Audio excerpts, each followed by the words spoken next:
Hi, I'm Suzy from Women's Fight News, and today I'm joined by Rack Noble from Box Story. And Sasha Jones from Women's Fight News.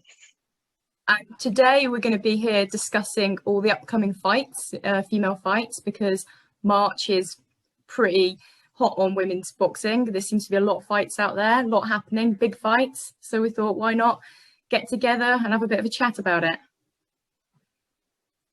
Yeah, I agree. March is one of those months I've been saying for a while now. If you don't understand the hype, the excitement, and the depth around women's boxing, if you don't see it after a month, I don't know what it will take for you to see it, because we have so many interesting events, so many interesting fights, high-level fights, mid-level fights, up-and-coming challenger fights, continental fights, domestic clashes.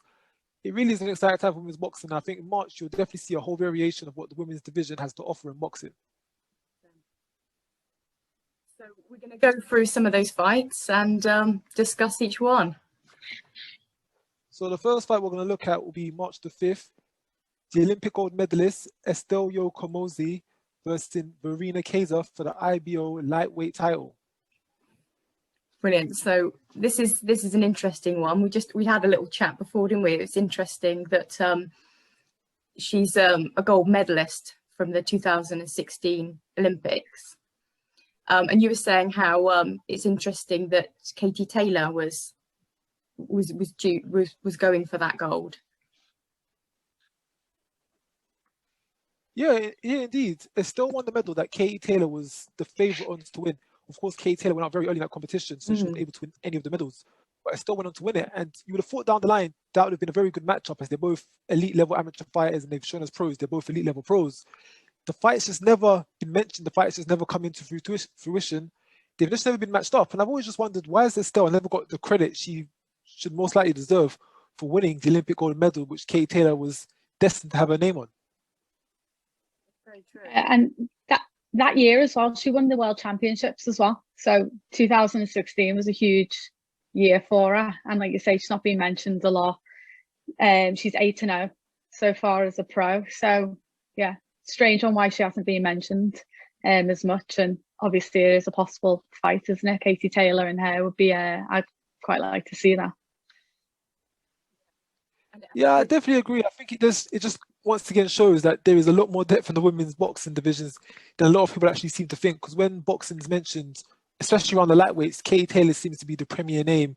Sometimes you might hear Amanda Serrano, but we have a legitimate amateur world gold medalist and amateur Olympic medalist in Estelle Yoka, who currently holds the IBO championship. I'm sure Katie Taylor would love to do a Joshua and add all 5 of those belts to her hands and wrists. That's very true, actually. And it'd be interesting to see them, that they're quite similar styles as well. So it'd be quite interesting to see them go against each other in that sort of, got that quite sort of amateur style. Like Estelle's so fast, her hand movement is so quick, her defense look good, her footwork look good. They do actually look quite similar fighters. That would be an interesting fight. But I know she's fighting Verena, and she's pretty good as well. She's got a decent record. Her only losses to Michaela Lauren. So, she's got a decent record. She looks pretty good, like she could hold her own in the ring. I think she'd need a pretty strong night. But no, for me, I think Estelle is going to win that one. But it should be a decent fight to watch. I was thinking that actually, that it's a pretty good matchup. Really, it's going to be a pretty good fight. And I know that Verena Kaiser comes forward a lot more, so it'd be quite interesting to see what happens with their sort of matchup and styles there as she comes forward. But I do think she leaves herself a little bit open when she comes forward, and I think that the boxing sort of style of Estelle's just going to get in there, and I think she's gonna win it. Because I think she's gonna keep her back with the jab, and get her, if she comes forward. I think she's gonna be quite accurate and get hit. Yeah, I think Verena can get hit a lot. I think she does come forward. She's not afraid, but she takes a lot of shots. I think I watched one of her fights and just constant headshots and not a lot going on. Like I say, she's not afraid. She can throw some big punches, but yeah, I think her defense lets her down a little bit. Another fight on the same night, other side of the Atlantic, we have the Superwoman card, and one of the undercard fights, the big fight between two big girls. Danielle Perkins, the amateur gold world championship medalist, taking on Monika Harrison, which is, I believe, the vacant WBC silver heavyweight championship. Danielle said that she believes in 4 fights she will be the full WBC heavyweight champion.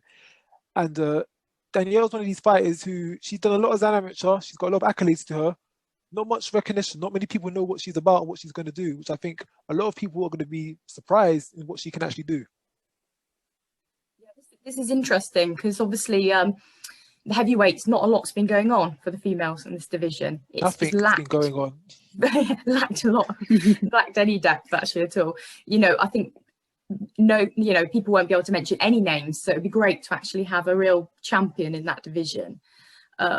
So yeah, it'd be really interesting to see as she comes through, and it's nice to see that she's caught the attention of Mark Taffet, because he's obviously manages Claressa Shields, so he knows talent. So it's nice to know that he's picked up on that. So he thinks there's something special about her. Danielle she had 18 fights as an amateur. She won 17 of them, well, 13 of them by knockout. She can fight.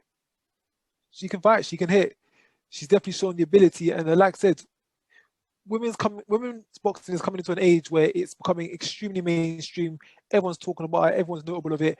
And female heavyweights, I feel that's a very big attraction, which people will be from all over just interesting seeing. It's always about the biggest and the best. So if you apply that to the women's division, the women's bouts, then yeah, we're looking at the biggest, the best. Danielle is around 170 kg plus, 170 pounds plus, 6 foot, athletic build. She used to be a basketball player.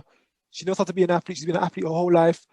I think someone like her can definitely carry the title of undisputed champion of a female boxer.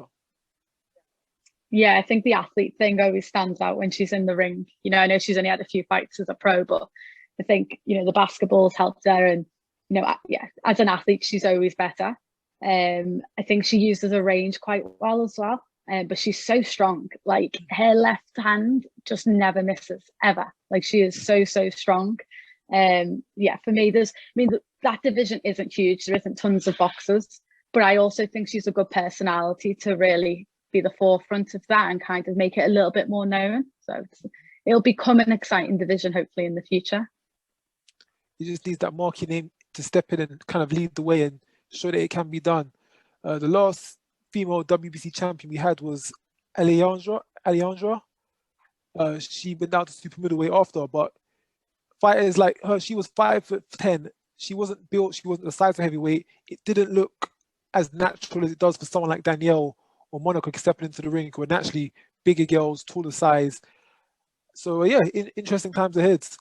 Also on the cards, we have the big one, the big pay-per-view showdown, main event final, Claressa Shields versus Marie-Eva Dicaire. How do you guys see this one? I'm excited about this one, because what's not to get excited about? You know, she's going for history, isn't she, Claressa? So, you know, if she gets this, she's going to be the first fighter, male or female, in the full belt era to be undisputed in 2 weights. And I think it's exciting. I think with this, it's going to be an interesting one, because I know from her other fights, Marie-Eve Dicaire, she's quite evasive. She doesn't like to. She likes to sort of fight on a back foot. She slips away. So it's just whether Claressa can actually catch up to her to do some damage.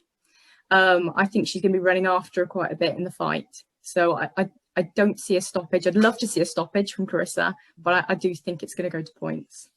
I think Claressa does it though. Yeah, I think so too. Oh, go on, Sasha. No, I was going to say, I do agree. I think it'll go to points, but I think Claressa, I know she spoke to you, Suzy, and I think she said she wants it done within 5. And I think in every fighter Claressa's a watch. She's always, I think at times maybe even puts pressure on herself to get that stoppage.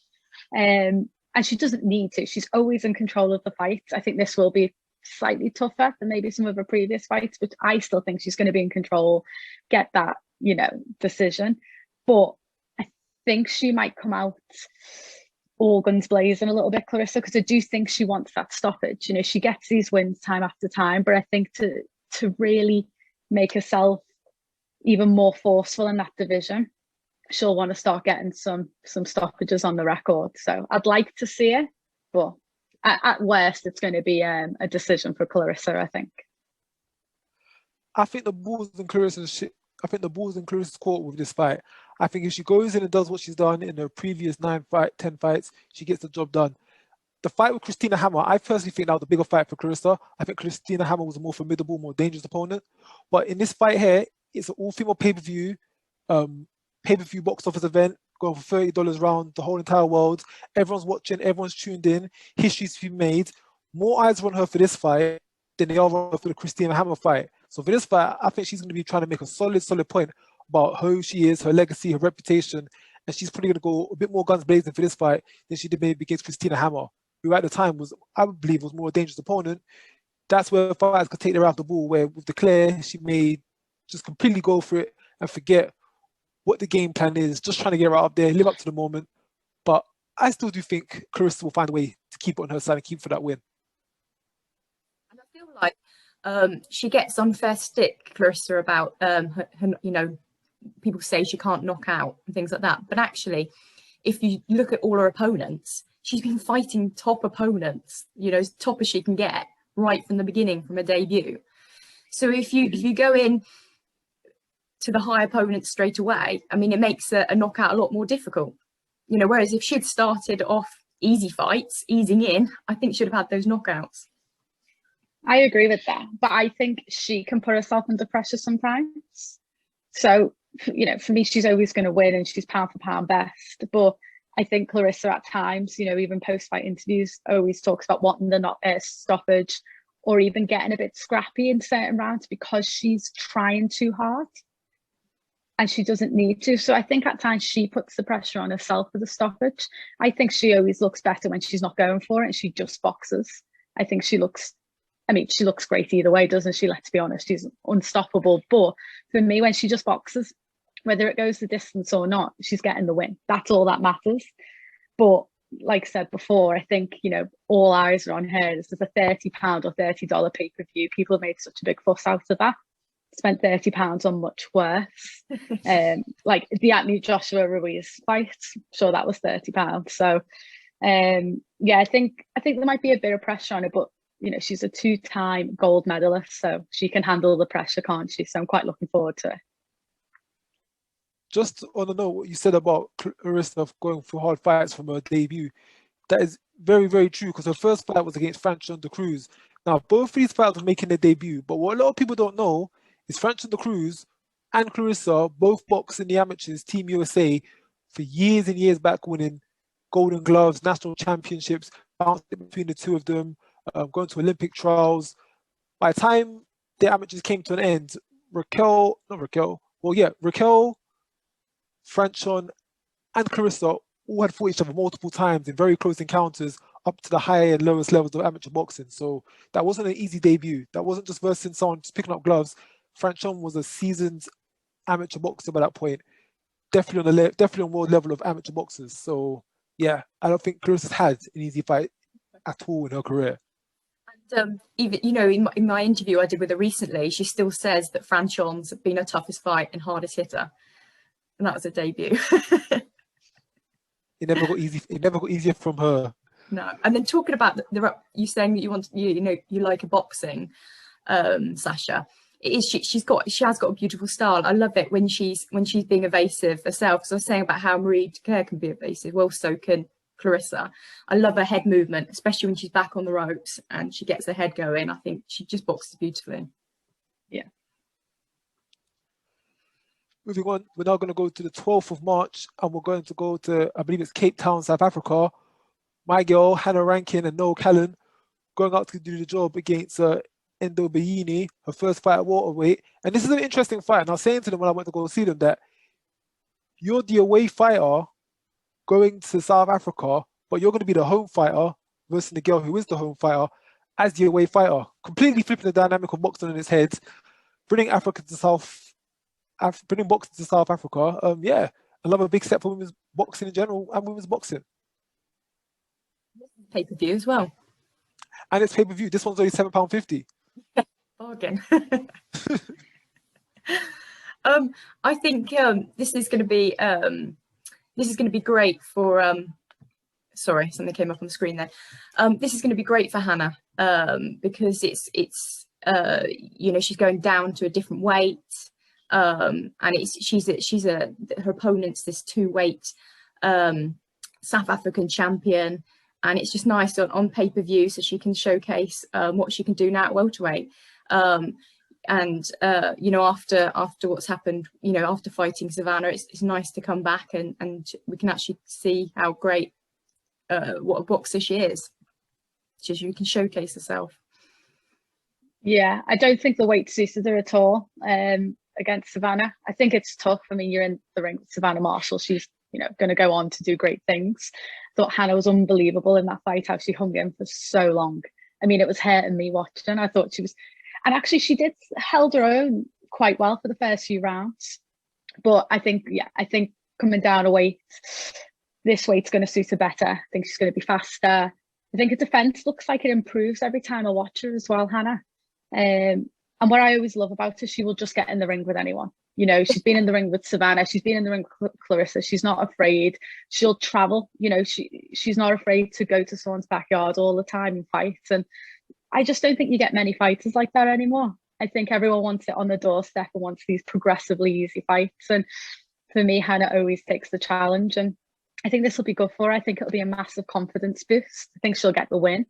And again, you know, she's a world title contender again. You know, for me, you can never write her off just because she's had a few losses. Because if you look at who she's lost to, they're always pound for pound best. So, yeah, I think for me, she's going to win this one. I'm looking forward to see where she progresses the rest of the year. Yeah, I definitely agree. Hannah's one of those throwback fighters who will literally step in with anyone to fight anyone, wherever it may be. She's been across the United States. She's been to Norway. She's been to Malta. She's picked up fights, picked up wins all over the place. And with what you got to remember about Hannah started boxing in 2016. That's when Hannah started boxing. That's all experience. So all the girls she's jumping in now with amateur experience, this background, this pedigree, Olympics, worlds, she didn't have that. I went to a few of her white collar fights before she turned professional. Had a couple of those. 2017, she jumped in there with all the top girls. And I think it was within her first 8 or 9 fights, she was jumping in with Claressa Shields. Claressa Shields, 2 Olympic gold medals, boxing from the age of 10, 11. All that experience, all of that wealth. Hannah was just there with her 9 professional fights, with a few unlicensed fights, and she was doing the business against her. So Hannah's one of those fighters. She's still improving. She's still coming along the way. And every fight we see of her, she's improving. She's growing. She's still coming into her element. I don't even feel Hannah's peak's yet, because a lot of the fights that she's had so far are still learning. They're still curve fights. So yeah, the fight in South Africa, the onus is on her to win. She's coming down to a new weight. She was saying how the promoter out there, her manager, they've got a deal with South Africa, the boxing promotion in South Africa, so they're trying to promote boxing around there. So that might be the start of something new. So South Africa's part of the Commonwealth. We could see something down the line, and yeah, doors will open up. But I still think there's a lot more for Hannah Rankin to give. Definitely a lot more out there. And I agree with you saying about how she's learning all the time. If you just look at a record, you know, somebody who doesn't know anything about her, they might look at a record and maybe dismiss her a little bit. But actually, like you say, you look at all those fights, and she's been in some real tough fights and held her own. I mean, to go the distance with Claressa Shields, she went the distance with her. So that's and she looked great doing it. Actually, I thought she was great on the inside with Claressa. She was never not out of her depth. Not out of her depth. Never drowning.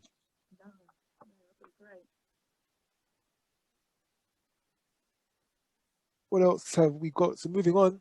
So that was on the 12th. That's on a Friday. This actually is going to be quite a busy weekend.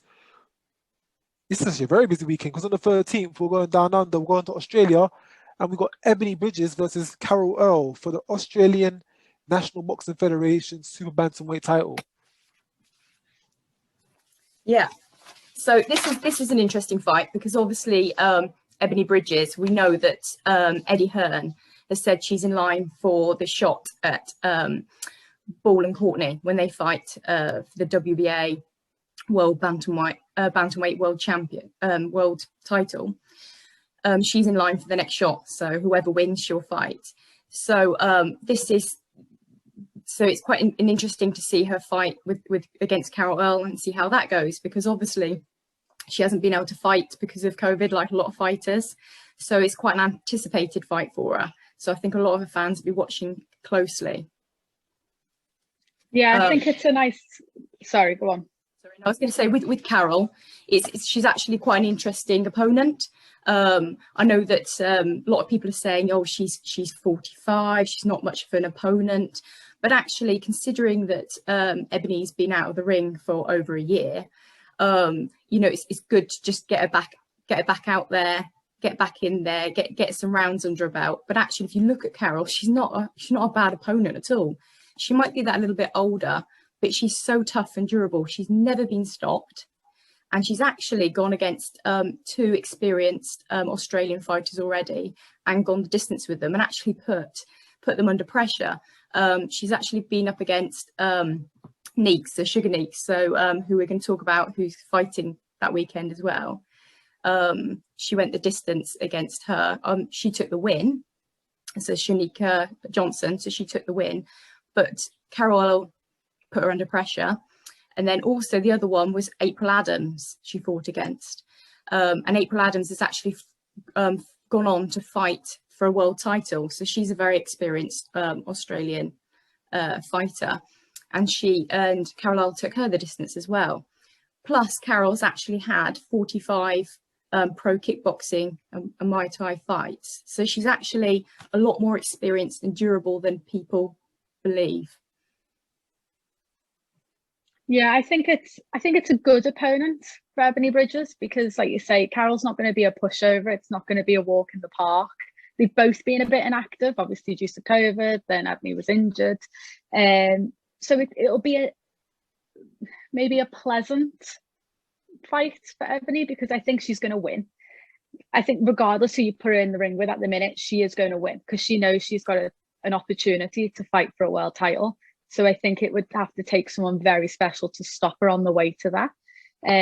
So yeah, I think she's going to win, of course. But I think it's a decent opponent for her to get a good few rounds in with her. She's going to need that if her next fight is either Ball or Courtney. She is going to need some good rounds because she has been inactive. I think she's only had 4 fights, if I'm right, anyway. So, and you know, Ball and Courtney have only had a few more. But they've definitely had to step up in opponents over the last year or so when obviously Ebanie's been out injured and then obviously being in Australia is quite tough in general pre-COVID to get decent fights, let alone during COVID. So I think it'll be good for her. But yeah, hopefully she gets the win. Love to see her in the UK. All I see constantly on Twitter is people wanting her to come and fight in the UK. So to make the whole of the country happy, she needs to win this fight, I think. I got this on 2 sides. I see this on 2 sides. The fight with Carol Earl, it's a good fight for Ebanie, definitely. It's for the Australian National Boxing Federation Championship. So if she wins that fight, it establishes that she is at Australian national level. She can then move forward and go on to other fights. Moving on to the next fight, there's actually another fight happening on the same day in a different part of Australia. That is between the number 1 and number 2 ranked bantamweight in Cherneka Johnson and Shannon O'Connell. I think these two have deserved more of a world title shot than Ebanie Bridges. I can see why people would say that because if you look at the records, Ebanie is 4-0. They're obviously a lot more experienced, and especially someone like Shannon O'Connell. She's been around for years. She's fought, world champions. She's been around, and actually recently she's done really well. She's won the Commonwealth. She's been an undefeated up and coming fighter, Kylie Fulmer. So she's been very active the last year.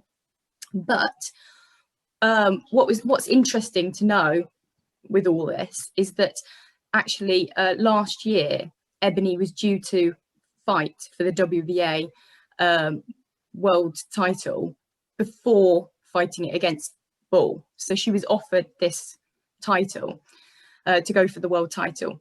That fight fell through. So it was hers. She was ranked. And then Eddie then took it up and got Rachel to fight Ebanie. So actually, it's Ebanie that bought the world title to Eddie and to Matchroom and to the UK. So it's like she's getting her dues, really, because it was her that did bring the title. She did get the shot. She got injured. So I do feel like it's good that she's getting that opportunity that was hers, really. And so actually she was ranked, and the WBA felt that she was ready for that world title before even she was due to fight Rachel Ball. I got questions to ask from that. So after what fight did Ebanie have where they said that she was ready for a WBA title shot, but Cherneka Johnson wasn't ready for a WBA title shot, where she's won the WBA Oceanic title and defended it? I believe as well, I'm not sure which fight, because she's because of COVID as well, I think a lot of fights have been made, broken up, and I have no idea who it was that Ebanie was due to fight. I mean, you know, we don't actually know who it was who she was due. And I know that Cherneka Johnson was due to fight another fighter for the WBA gold bantamweight title. And I think I was looking to see if it's still on the line for this title against Shannon, but it doesn't seem like it's there anymore. So I don't know what's happened, but I feel like there's been a few of these fighters that have been in line for things, and because of COVID and what have you, it's all been sort of reshuffled. Yeah, the Australian landscape of boxing is quite an interesting one at this point of time. Ebanie Bridges, I know who she is because of her social media. She does a very good job of marketing herself and putting herself out there. She's still in the early stages of career, still developing. Do I think at this point of time she's ready for a world title shot? No, I don't think she's ready for a world title shot at this point of time just yet. I think it's very early on days. I do think girls like Connell and Cherneka Johnson, I think they are probably more reliant for a world title shot. But, you know, it's boxing, you throw your hat in the mix and you see how it goes down. Just quickly switching over to Shannon, Courtney and Rachel Ball, I think they've been put through the type of fights. I definitely think they are en route to world title level. Maybe not there just yet, but it's great that they're fighting for opportunity. I'm never going to knock two British fighters, bring a title back to the island for us. So, yeah, good on to them. But for Ebanie Bridges, I'm not sure if she's ready just yet, but she'll throw her hat in. We'll see. We'll see on the night. What's interesting is she's one of these that is exciting because people don't know what she's going to bring to the table. I think you've got people saying she's not ready, but then you've got other people that have sparred her, that know her, that have seen her fight, seen her power up close, who say, no, this girl is special, and you wait and see. It doesn't matter, she's had 4 fights, she's there and she's going to take it. So it's quite exciting because we're not going to know until she's in the ring, but she gets the opportunity, and she's clever because, like you said, it is boxing, and she's been clever about it because it's not just about skill and talent, which I believe she's got, but it's not just about that. It is about selling yourself, because it is a business, it is entertainment, and she hasn't sat back the last year. She's worked hard. She's done the interviews. She's got the fans on side.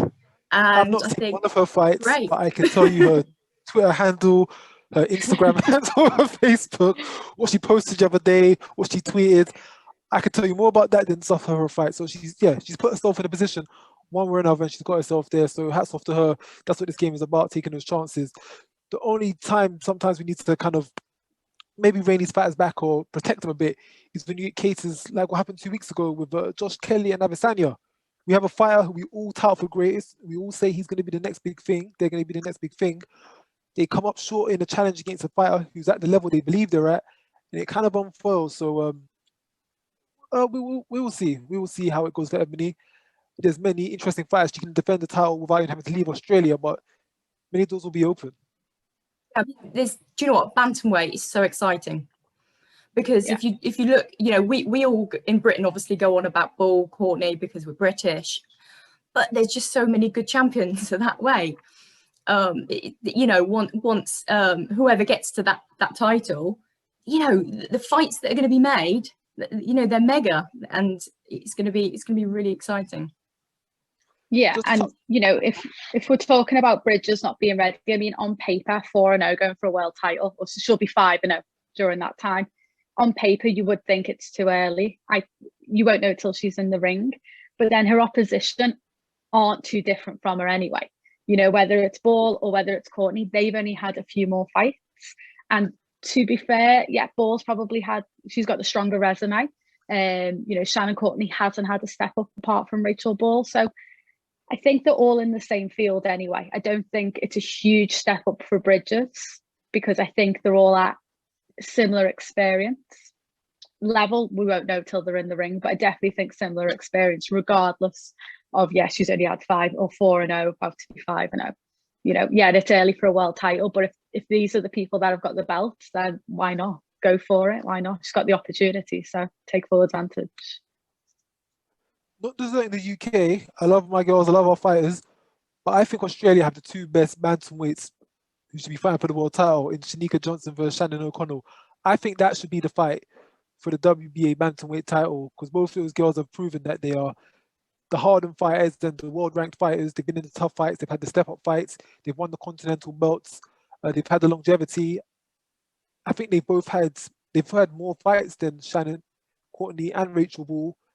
I think they should be fighting for the world title, quite personally. But of course, with boxing, it's not always how much you've done, it's who you know, who's your promoter, who's behind you. So of course, the opportunities will go to the girls under the Matchroom banner. But I definitely think that's a good fight to look out for. Cherneka Johnson versus Shannon O'Connor. Whoever wins that fight, I think they could definitely have claim for being in line for a title shot within the next fight or 2. Winning out of those 2, who do you think wins that? And honestly, I don't know enough fighters to know. Of course, Johnson, she's the up and coming fighter, the new age fighter. O'Connell, she's the veteran, she's been around, it's experience. It'll be a case whether Shannon's ready to hand the baton over or whether Cherneka's ready to step up to the plate. It really just all comes down to that kind of story. So, like I said, I don't know much about either fighter, but it'll be an interesting watch. Personally, Cherneka Johnson, I feel like, yeah, she's the hungry up-and-coming fighter. But when you look at her record, she's like 30 now, is she? 30 now? Yeah. With 6 so like, KOs. She, you know, but if you actually look at her record, there's no real step up there for me. This is her step up fight. So it'd be interesting to see how she does. I feel like because she hasn't been active because of COVID, whereas if you look at Shannon, she's been active, she feels confident, she's just beaten an undefeated, you know, young, hungry fighter just recently and did it well, impressively. She's now suddenly become the Commonwealth champion. I feel like the momentum's with Shannon, actually. So I feel that, I feel like definitely both of them, like you said, are top fighters, but I feel like Shannon's going to do it. Yeah, I agree with you. And I think if COVID showed us anything in boxing, is the winners are always going with the momentum. You know, we're seeing these big names get, you know, crashing and getting these upsets, but I think it's all about momentum. It's who's being more active. You know, some fighters have not fought in over 12 months. That's huge. That's such a long time. And then to go into the ring with someone even just on the same level of you is so dangerous. You know, if I was coming back after 12 months, I'd be picking someone off the street because it's such a long time to be inactive. Like you say, Shannon has speed. She's got that momentum. They both got a decent amount of stoppages. I think Shannon's got 10. I think she's had 20 fights, 6 losses, but, you know, 10 stoppages. You know, it's going to be an interesting fight, but for me, Shannon's going to win this one. Be exciting though. About COVID, sorry, I was just going back to Ball and Courtney. I was saying interesting about COVID is that we saw how Shannon Courtney, I feel like she wasn't quite ready for that fight. Training wise, it seemed like she admitted she overtrained during the lockdown, and then it came to it, she didn't make weight. I don't feel like she was fully ready, so it'll be so interesting when they come to fight again as to how that dynamic is, because I feel like she's got herself more focused now. She's living in a hotel most of the time to keep focused. See, she's in shape from all the social media, but also, you know, Rachel, she's progressed. I mean, she looked great in the last fight. Her fighting, you know, style was slightly different. She, you know, I feel like she progressed in that last fight. So it's going to be such an interesting matchup there. Talking on big showdowns, so not just in Australia that night, and not in South Africa the day before. The biggest of fights hasn't even come yet for the 13th of March, because we have another undisputed title clash between Jessica McCaskill and Cecilia Braekhus. Cecilia Braekhus, the long-term, I think she was the champion for at least a decade as the welterweight champion, complete dominance. They have their long-anticipated rematch, and this is a case of repeat of revenge. How are you guys seeing this one? I'll let you go first, seeing as you did an interview recently, didn't you? Yeah, so, you know, I interviewed Jessica. I am going to pick her for the win. But no, for me, I thought Jessica was just leaps and bounds above Cecilia on that night. In my opinion, I didn't think it was close. I know people had it close, or even a robbery. Didn't see it. I didn't think Cecilia worked hard enough. Didn't think she'd done enough. Wasn't active. What I've always liked about Jessica, she can be a bit scrappy, but she does not stop throwing punches, ever. She just doesn't come up for a breath, it looks like at times. And for me, I just see her doing that again. And I think Cecilia gets very overwhelmed. And I think it was the first time Cecilia couldn't dominate and take control how she liked to, and she didn't like it. And I thought she held on a lot. And for me, I think Jessica just has to go with the same game plan. I don't think Cecilia's can do much different, in my opinion. I think, and that's no disrespect to Cecilia, she's obviously had an amazing career. You're always going to come up against them fighters that just, their style just doesn't suit your style. And I think, unfortunately for Cecilia, that's going to happen again. And for me, I think Jessica will take the win. And I think there's some huge fights for the winner of this. So, you know, for me, I'm hoping it's Jessica. And I think as well, after that first fight, Cecilia kind of mentioned about retiring. So for me, as soon as you talk about that, your heart can't be in it anymore. So I then wonder, are you doing it for a payday? And if she is, she deserves it. I hope she's getting paid a lot of money, because, you know, she's had a long career and deserves to be paid very well. Yeah, I just think Jessica's going to be hungrier. So for me, I've got her repeat. I agree. I think it's probably going to go Jessica's way. Although I do think it's going to be a bit tighter this time. I feel like Cecilia seemed to, like last time, I don't know, her heart didn't seem to be in it almost. Whereas I feel like now she's got some fire back, and there seems to be some actual sort of aggression between the two, like some actual, you know, they really were going at it, weren't they, in their press conferences, their online press conferences. So I feel like she really does want to get those belts back. So I do feel like she has got a little bit that heat back and that heart back. So I think, and if that is the case, I think we might see a tougher fight there for Jessica. But I do see Jessica still doing it, and I hope she gets a little bit more respect when she, you know, if she does win, because I do feel like she's one of these champions that gets overlooked a lot and doesn't get the respect she's due, really. Yeah, I agree with you both. I do think it's going to be a repeat for Jessica. I do think she's going to go into this with the confidence that she didn't have before, with the height she didn't have before. I know Rick Ramos was talking her up a lot, as much as he was doing before, and that's going to be a key influence in getting the job done. Cecilia's had a long career. She's done a lot of things. She's raised the bar right up there. Me personally, I think Cecilia's in the top 5 greatest of all time. But as we know, all the greatest eventually do come to the end of their time. And I think this possibly is the end of Cecilia's time. Jessica, she's done amazing to go out there. She's done amazing to go out there, win the titles in Tulsa. This was at a point where Cecilia Braekhus was on the verge of retiring. She was looking for maybe her last few fights. She thought, Jess is probably an easier fight than Claressa Shields. I'm going to take that.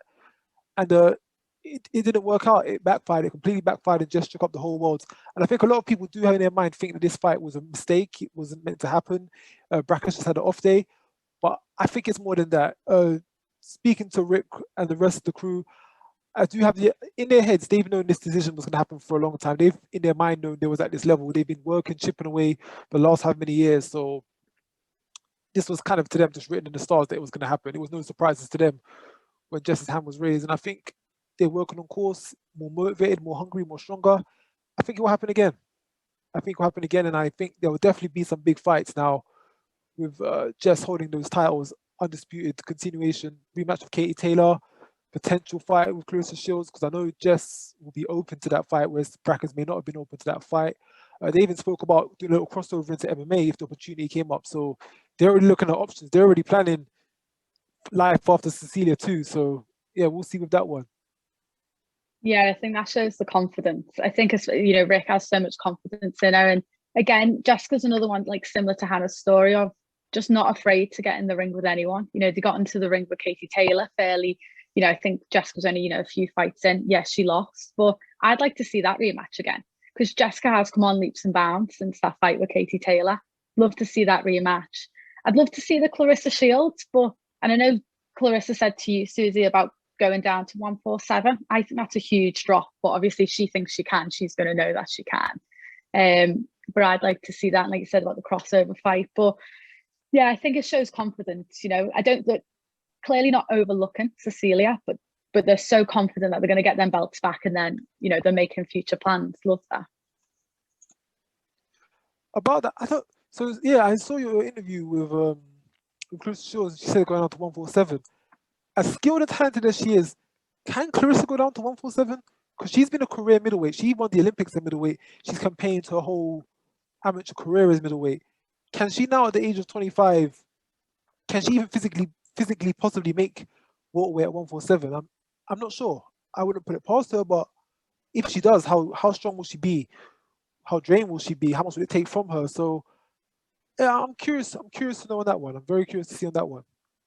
I think she could, because I feel like she's just so confident in herself, Claressa, at the moment. And when she posts, you know, pictures of herself and how she's making weight, she's looking great. And she told me about the story about when she fought Hannah Gabriels and she didn't do the weight cut properly. And she felt dreadful for that fight, apparently. And she knew she felt dreadful. And that was just a little drop in weight. So ever since then, she kind of learnt a lesson and she's done it correctly. And she says she's felt strong every time she's dropped weight. She's felt good. And I feel like she feels so good that she can make that weight. And I feel like I believe in her because she really does believe in herself, and she's done it correctly and got the right advice and done it sort of safely. And it'd be so interesting if Katie Taylor does want to go to 147 and they meet at sort of and like she said, she'd make sure that she wouldn't come up too much in weight before a fight. You know, if there was a catch with saying that she can't put too much weight on. I think it'd be such a great matchup. I mean, the 2 pound for pound, you know, that people say that both of them, you know, there's two camps, isn't there? Who's pound for pound number one? To have them fight each other, what a fight that would be. I would love to see that fight. Sorry, I would love to see that. Oh no, go on, you go. No, I was just going to say, I just don't see Katie Taylor getting to 147. I just do not. And I feel like I've heard her in an interview or heard it from Eddie Hearn or something that her like walking weight isn't much higher than what she fights at. So I would love to see it on paper, but I just do not see Katie Taylor going to 147 at all. I know Cecilia Braekhus was going to go, I know they were going to have like a catch weight in case we come up a little bit, Cecilia would go down a bit, but I just don't see Katie at 147 because I think it would stop everything Katie is so good at. She would be slower. You know, Katie's so good, it's a hand speed that makes her. And yeah, I think if she goes up, she just wouldn't be the same fighter. And would Claressa be the same fighter if she went down? So on paper, I think I would love to see it, but I think if it happens, I don't know. I'm not convinced that how good it would be when they both change weights. Yeah, we missed out on the Undisputed clash with Cecilia and Claressa. Hopefully, we'll get to see at least one of those in this time, because I think out of the boxers we have currently in this day and age, I think at least 4 of them are the top pound for pound 4 greatest female fighters of all time in Cecilia Braekhus, Katie Taylor, Claressa Shields, and Amanda Serrano. I think those 4 definitely are top 4. We're in the top 4 bracket. And if we can get at least 2 of them to fight each other, I think that would be a great step for boxing all around.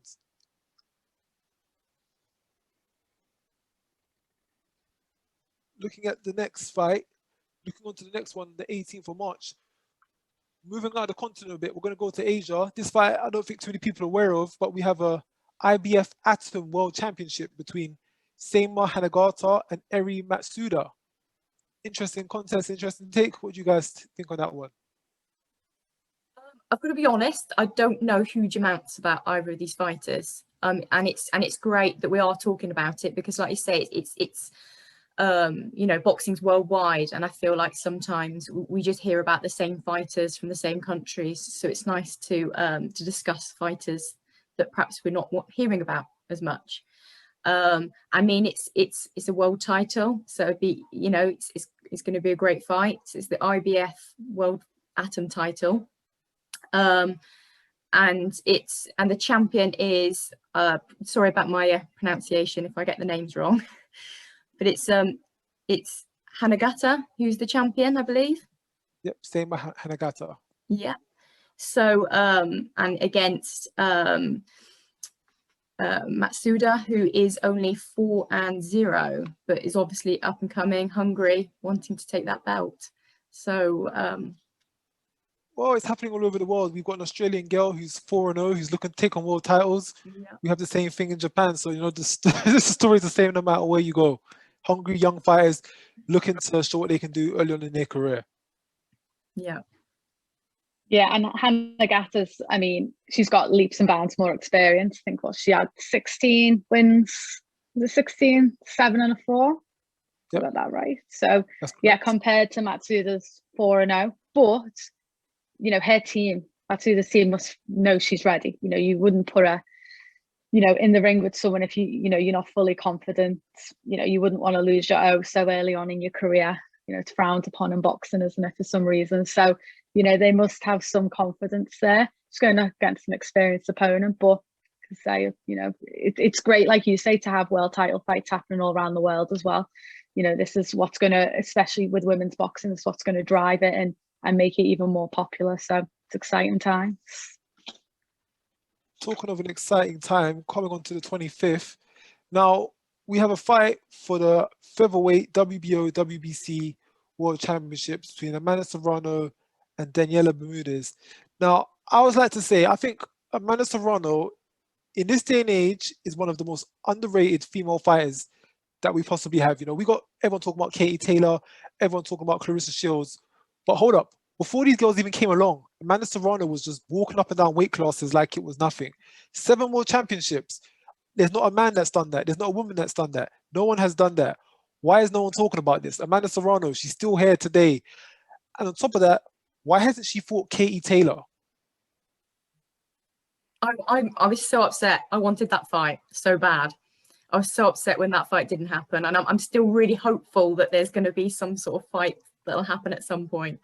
But I'm not sure. I'm not sure if the two camps have broken down so much it'll ever happen, but hope so. Yeah, because I think for me, Amanda's the only one that'll beat Katie Taylor. Yeah, but it's the same the other way. I think Katie's the only one who could beat Amanda. I think Amanda's invincible. It always baffles me how we're not talking about her being pound for pound best. You know, she has done so much. I mean, her KO, you know, her stoppages are so high. I mean, I remember watching her against Heather Hardy. I'm a massive Heather Hardy fan. Thought she was going to knock her out in the first like 10 seconds. You know, she's just so fast, so brutal, insanely powerful for the size of her as well. She is so powerful. I just don't know how people don't put her into the mix for pound. But for me, apart from Katie, I just see everyone else. She walks over everyone else for me, Amanda Serrano. So yeah, that's the fight that needs to be made, the Amanda Serrano, Katie Taylor. And I'd have Amanda win in there. I think she would beat Katie. I think she's too powerful for her. I personally rate Amanda over Katie. Katie came into pro boxing in 2016. Amanda's been around, I think, from about 2009. In that time, Amanda's accumulated a whole range of titles. And when Katie came along and won her first title, Amanda had already had 4 or 5 titles by that point. I think the onus is on the fighter coming into the game to take out the older fighters in the game to establish themselves. So until I believe Katie Taylor defeats Amanda Serrano, I always have to rank Amanda Serrano just that one place above Katie. I'm not saying that Amanda is miles off from her, but just from her achievements, her accolades, and what she's done up until this point, she's won a lightweight title. She's been supreme at that weight. I thought Katie needs to put her foot in and kick Amanda out to say, you know what, I'm the one at this weight class who we're going to talk about. I'm the one who's going to reign supreme. But until that happens, Serrano, I'm just going to have to put her that one step ahead of Katie. And also, what a great fight this is that she's taking on. that she, again, it's another one who's not afraid to take these fights on, Amanda. The fact that she's taking on Daniela Bermudez, it's an epic fight, really, and what a war this is going to be. Yeah, definitely. I don't see it going the distance. I really don't. Which way do you see it? Yeah, this isn't an easy fight either. 29 wins, 10 knockouts, only 3 losses. She's definitely coming to win. She definitely is going to seize this opportunity. She's been fighting for international belts, continental titles, so she's in the mix. She's not just fighting people from a local. Yeah, it's a fight which many would say, Amanda, you don't need to take a bit of a simpler fight. Just wait out for the bigger fights. But no, she wants to prove herself. She wants to put herself in the mix. Like we said, March is a month where female fighters from around the world are stepping up to the occasion and showing what they can do. And Amanda's no different. Amanda wants to do that too. Amanda wants her stake in this pound-for-pound list or pound-for-pound matchup of being the best. People put Daniela Bermudez up in their top 10 pound-for-pound lists. Mm-hmm. So, 2 pound-for-pound, top 10 pound-for-pounds going for it. What more can you want? Yeah, it's a big fight, but I just don't see Amanda taking any easy fights now. There's just no point for her. She's proved so much that she only needs to take the big fights. But what I love about her, she likes to keep active as well. She likes to get out often each year when she can, obviously. But yeah, she's always taking big fights. This is a huge fight. And I feel like this has been underplayed a little bit. I don't think this is getting the hype that it fully deserves. I definitely see Amanda winning, but I think it's going to be tough. They're going to come out looking black and blue, blood everywhere. This is going to be a very, very tough fight for Amanda. It's not going to be easy. And and the fact that she's taken this on after she was working so hard towards the Jelena fight, because she really wanted to start unifying and become undisputed feather, doesn't she? Working away through the belts. But obviously that fight, unfortunately, which I'd love to see as well, didn't happen. Mm-hmm. So good on her that she then tried to find a really good replacement fight and take on a pound for pound best. Like I said, March has been the month where all women seem to be stepping up to the plate and providing the best that they can for the sport of boxing. And Amanda's no different. Amanda's doing the exact same thing. I think she'll get through this fight. I think it'll be a tough fight, but I do think she'll prevail. And I still fingers crossed hoping that the fight of her and Katie Taylor can come off, because I think that's just one fight which is crazy if it just doesn't get sorted. You've got 2 girls who are pretty much a weight class off. Well, they are the same weight. She won the lightweight championship, didn't she? You've got 2 girls who are around the same weight class.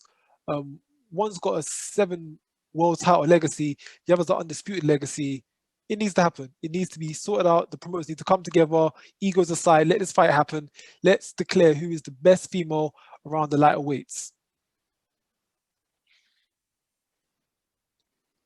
So for March, that is the fights for March. Of course, like I said, March is a massive month for boxing. It's a massive way to kick the year off for the boxing season. But creeping into the early times of April, we've still got a few more big fights. We've got Savannah Marshall. She's meant to fight on the 10th of April, I believe. Unnamed opponent. She's defending her middleweight title. Of course, last time round, she looked very good against a great opponent in Hannah Rankin. What do you think Savannah does next? Where do you think she goes from here? I feel like she needs to keep stepping up. I feel like she's obviously got Claressa in sight, but I feel like it's too early for her, for Claressa. I think she needs to establish herself a bit more, collect a few more belts before a mega fight happens. But I'd like to see her keep stepping up, because obviously Hannah was a first step up. So let's keep that going, collect a few more belts. So I'd like to see this opponent announced and to be a sort of a real, a step up fight, to be honest. Yeah, I think she definitely needs a few more fights. But for me, I just think she looked unbelievable against Hannah. I think she's going to be very awkward for people. She can switch stances. She uses her range very well. Her head movement's good. She's clearly very powerful. So yeah, she'll need just more confidence boost than anything. I think gradually step up. But for me, it's got to be that Claressa Shields fight eventually. Certainly not going to happen this year. I think that would be far too soon. But I don't even know style-wise it's going to be a great fight. I just think because they just dislike each other so much, I just don't care. I'm just so excited to see them in the ring eventually. But yeah, for me, until that happens, I think Savannah's going to kind of not necessarily breeze through, But I think she will get to Claressa eventually and still be undefeated by the time she gets to her. Also coming up, I think on the same card, 10th of April cards, we've got the rematch for the WBA World title, linking into what we was talking about earlier. Rachel Ball versus Shannon Courtney. Of course, first time round, Rachel Ball came off with the victory. She went on to win the WBC interim title, and now she's back to fight for the full WBA Bantamweight title against her previous nemesis. How do you guys see this one going? I think I might give it to Shannon Courtney this time. I think it's because, like I was touching on earlier, I don't feel like Shannon Courtney was quite ready for the first fight. I don't feel like she was at her peak. She wasn't at weight. She hadn't quite got the training right. And she looked, actually, I know she lost, but she did look really good. She stepped up. I think she looked better than her other fights she was in. And I think it was actually very, very close. And I think she's going to edge it, I think. But I do think it's going to be tight because obviously, like I said before, I think Rachel Ball has stepped up herself now since that fight, because I think she's been learning, and she, you know, and also again, it's been the fact they've been more active. They've not had that breakaway with COVID break. They both got rid of that ring rust, so it's going to be such an interesting fight. Yeah, I agree with you. I have Shannon winning this one. I'll be honest, I had Shannon winning the first one. I know she was knocked down in the first, but I think on points I still had her winning. Thought she won the majority of rounds. I think she panicked a bit when she was knocked down, because I remember watching it and in the corner, I felt like she wasn't listening to information. I think she was talking a lot, panicking about how she was doing. Was she getting back in the fight? So I think that threw her a bit, but I still had a win in there. I just think Shannon's so strong. I mean, you saw her last knockdown. You know, poor girl, nearly like her head went 360 degrees. Like, you know, I think she's strong. But, you know, having said that, Rachel looked so much better in her last fight, as did Shannon. So I think it's going to look technically an even better fight than the first time. But I think Shannon will actually go in with more confidence than Rachel. I think Rachel might feel the pressure. You know, it was a life-changing win for her. I think all eyes are on her a lot more than they were the first time. She was the underdog until weigh-in. You know, I don't think she felt pressure going into that fight, whereas Shannon did. I think Shannon, like you say, you know, she's moved away, or she stays in a hotel by the looks of it, like Monday to Saturday or something crazy like that. I think she's, and I'm not saying Rachel's not dedicated, but I think Shannon's had that loss, and I think she is going to do everything in her power to never ever experience that again. So yeah, for me, I think Shannon would win, and I'd like to possibly say it's not even going to go the distance. I don't know whether that's just wishful thinking. Not disrespect to Rachel at all. I think either of them, you know, Rachel's knocked down Shannon, so there's not saying that I can't go the other way. I think this could be a fight though where we could see another knockdown, which I always want to see in women's boxing, because I don't like when people say there's not enough knockdowns in it. So I think this could be the one, but for me, I think Shannon's going to win this one. And of course, the winner will go on to verse Ebanie Bridges. But if let's just flip it. Let's just look at this. If Carol Ellis wins that fight, does she go on to fight the winner of Bell and Courtney? Carol Earl. Sorry. Carol Earl. Oh, sorry, my mistake. Carol Earl. Well, it depends on how well she does. But you're right, she probably wouldn't, obviously. Of course. And also down the line, okay, let's say we have the winner of Ball Courtney taking on Ebanie Bridges. The winner of that fight, should they then, it makes sense for them to first the winner of Johnson and O'Connell? I mean, so they're not mandatories then, or are they? I don't think they are. No, they're not mandatories. No, but I see what you're saying. It'd be a good matchup. So basically, Ebanie's got that. You know, she's got that fight. Eddie said she's in line for it. So it'd be quite interesting to see then who the winner of so Ball or Courtney. Winner faces Ebanie, that winner. Then you're saying perhaps faces either Shannon O'Connell or Cherneka Johnson. like I said, this is a time in women's boxing where there seems to be multiple interesting fights and matchups that could potentially be going down the line of.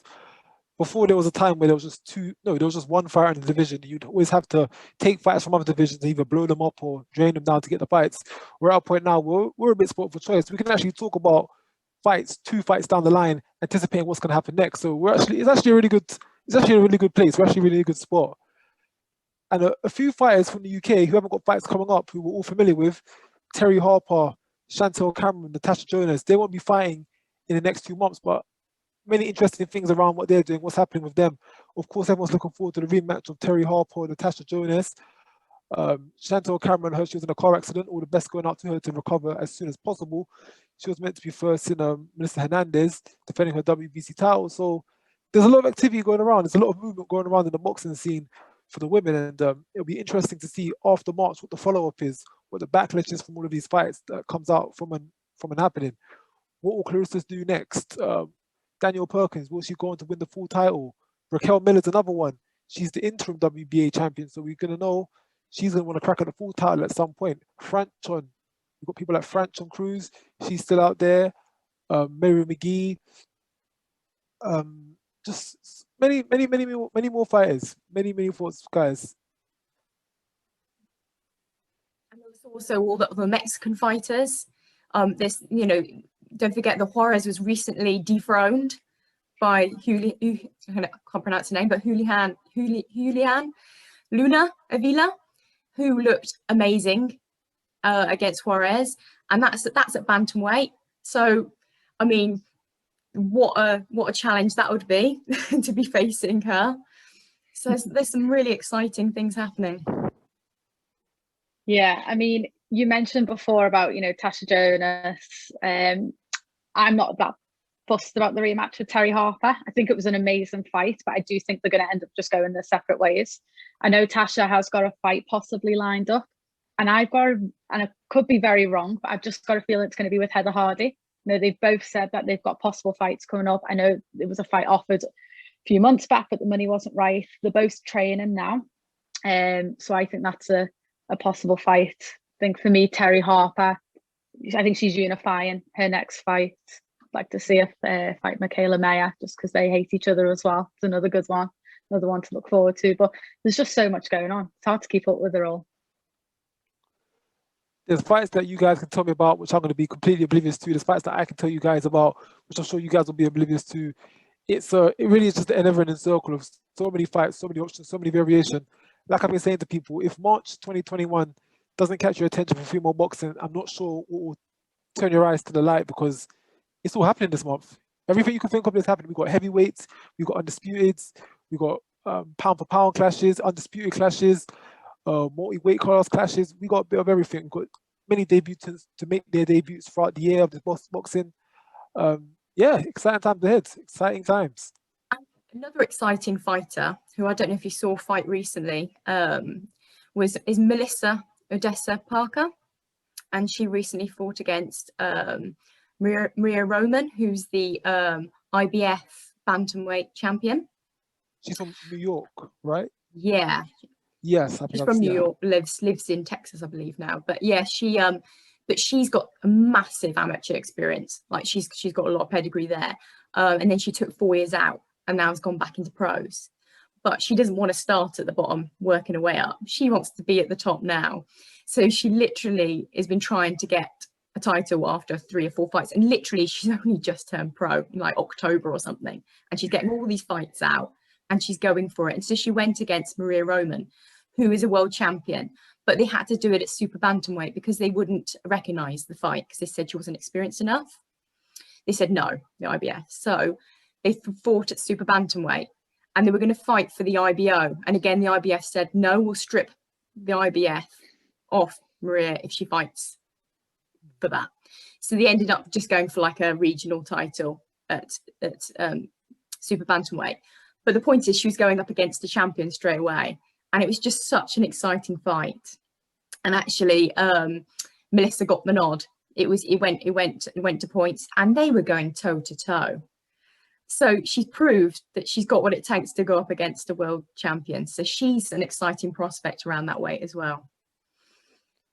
another one to the bantamweights. I see. Yeah, she got the majority decision over Maria Cecilia Roman. That's an impressive, very early on in her career. That's a very impressive win, and she's only turned over in October, so she's not wasting any time. She's not wasting absolutely any time for that one. But yeah, stuff like that. There's now incentive for females to come back into the sport and to pursue it fully, knowing that there's careers and there's more opportunities that will be let out for them, and much more can be happening for them.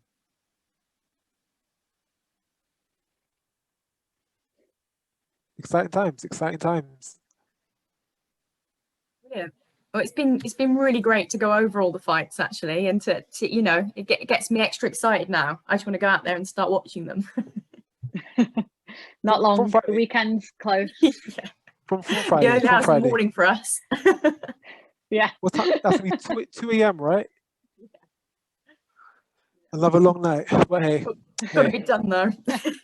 Can't got miss to them. be done. Yes, indeed. Thank you girls, for your time. Sasha, Suzy, thank you for having me on. It's been great discussing boxing. We'll definitely do this again sometime soon. Yeah, definitely. Thank you. Thank you. Thank you, Rat. Thank you very much. Thank you. I'll cut it there. Let's just pause that. Stop. Thanks for watching. If you like this video, make sure you give it a thumbs up and don't forget to subscribe to the channel, ready for new content dropping all the time. Also, give Women's Fight News a follow on Twitter and on Instagram. Thanks for watching.